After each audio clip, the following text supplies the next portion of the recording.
আলাইকুম। শেফাস কুকে সবাইকে স্বাগতম। আশা করি সবাই ভালো আছেন।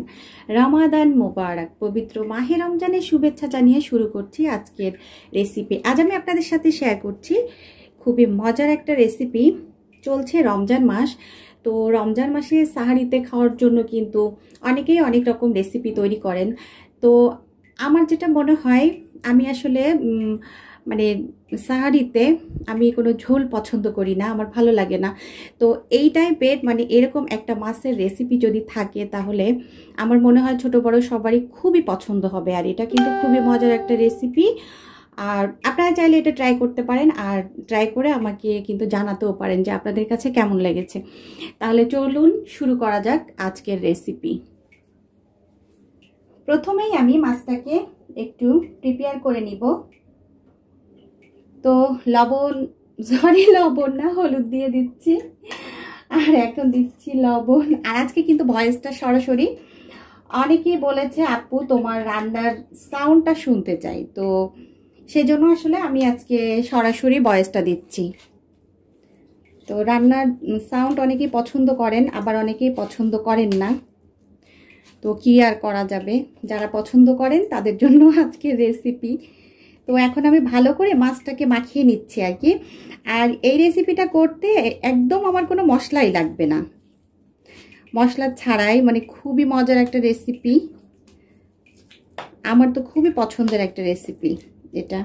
তো এখন আমি ভালো করে এটাকে মাখিয়ে আধা ঘন্টার জন্য রেখে দিব, কারণ এর মধ্যেই যে আমি লবণ দিয়েছি, হলুদ দিয়েছি, শুকনা মরিচ দিয়েছি, সব কিছু সুন্দরভাবে ভিতরে ঢুকে যাবে, ওই জন্য। তো আমার মাখানো হয়ে গিয়েছে, এখন আমি আধা ঘন্টার জন্য রেখে দিচ্ছি।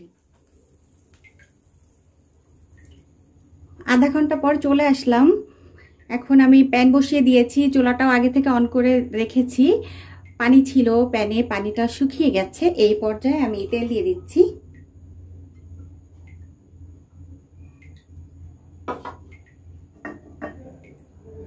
তো এখন কিছুক্ষণ অপেক্ষা করছি, যেহেতু প্যানটা আসলে বেশ ভালোই গরম হয়েছে, এজন্য আমার মনে হয় তেলটাও বেশ তাড়াতাড়ি গরম হয়ে যাবে আর কি।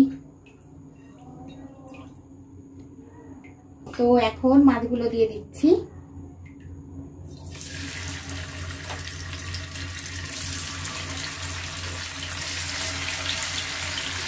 আর এই মাছগুলোকে কিন্তু বেশ কিছু সময় ধরে ভেজে নিতে হবে, যেহেতু আজকে মাছটা ভাজিই হবে মূলত।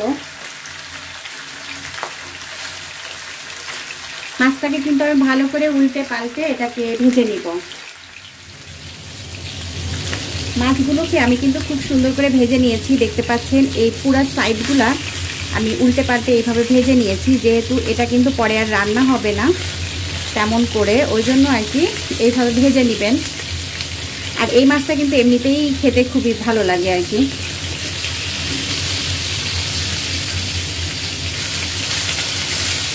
মাছ কিন্তু ভাজা হয়ে গিয়েছে, এখন আমি তুলে নিচ্ছি। মাছটা তুলে নিয়েছি, সেই একই তেলের মধ্যে, আমার তেলটা আর লাগবে না, এখানে 1 কাপ পেঁয়াজ কুচি দিয়ে দিচ্ছি। আর এই রেসিপিতে আসলে পেঁয়াজটাই বেশি লাগবে, যেহেতু পেঁয়াজ দিয়েই তৈরি হবে। তো এটা আমি কিছুক্ষণ ভেজে নিব। পেঁয়াজটা কিন্তু ভাজা হয়ে গিয়েছে। তো এখন আমি এর সাথে অ্যাড করে দিচ্ছি কাঁচামরিচ কুচি। আর এখানে আপনারা যে যেমন ঝালটা পছন্দ করেন আর কি, সে তেমনই ঝালটা দিবেন। আমি কিন্তু যখন মাছটা মাখিয়েছিলাম তখনও কিন্তু আমি ঝালটা দিয়েছি আর কি, শুকনো মরিচের গুঁড়া দিয়েছি। তো এই পর্যায়ে এটা হয়ে গিয়েছে, এটাকে কিন্তু আর বেশি ভাজি করা যাবে না, তাহলে পুড়ে যাবে, পরে আবার খেতে ভালো লাগবে না। তো এখন আমি এর সাথে অ্যাড করছি টমেটো সস। আসলে এই রেসিপিটার মজাটাই হচ্ছে এই টমেটো সস, আর আপনারা অবশ্যই ট্রাই করবেন।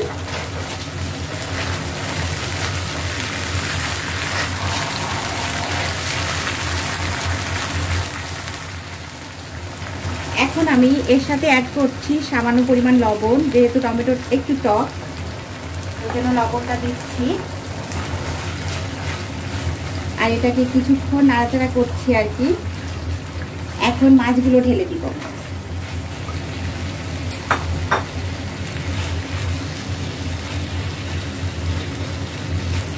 এখন এর সাথে ভালো করে মিশিয়ে নিব সসের সাথে মাছটাকে।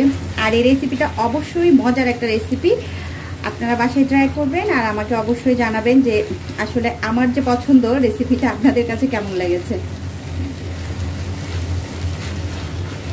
এভাবে আমি এখন 2 মিনিটের মতো কিছুক্ষণ রাখবো আর কি চুলার উপরে। এটা আসলে আর রান্না করার তেমন কিছু নাই, যেহেতু মাছটাকে কিন্তু খুব সুন্দর করে ভেজে নিয়েছি।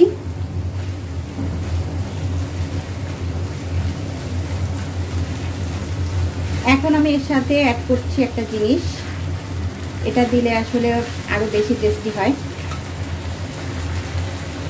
আর এখানে কিন্তু আমি শুকনা মরিচটা দিলাম না, আসলে আপনারা যদি চান তাহলে এখানে শুকনা মরিচটা দিয়ে নেবেন। আমি এখানে দিয়ে দিচ্ছি একটু ভাজা জিরার গুঁড়া। এখন আমি একটু মিশিয়ে নিচ্ছি। তো রান্নাটা অলমোস্ট হয়ে গিয়েছে। এতক্ষণ যারা আমার সাথে ছিলেন সবাইকে অসংখ্য অসংখ্য ধন্যবাদ। সবাই ভালো থাকবেন, আমার জন্য দোয়া করবেন, আমিও আপনাদের জন্য দোয়া করি। আপনারা ভালো থাকুন, সুস্থ থাকুন আর নিত্য নতুন রান্না করে প্রিয়জনকে খাওয়ান। তো আগামী পর্ব দেখার আমন্ত্রণ জানিয়ে আজকের মতো আমি শেফা বিদায় নিচ্ছি। আল্লাহ হাফিজ, আসসালামু আলাইকুম।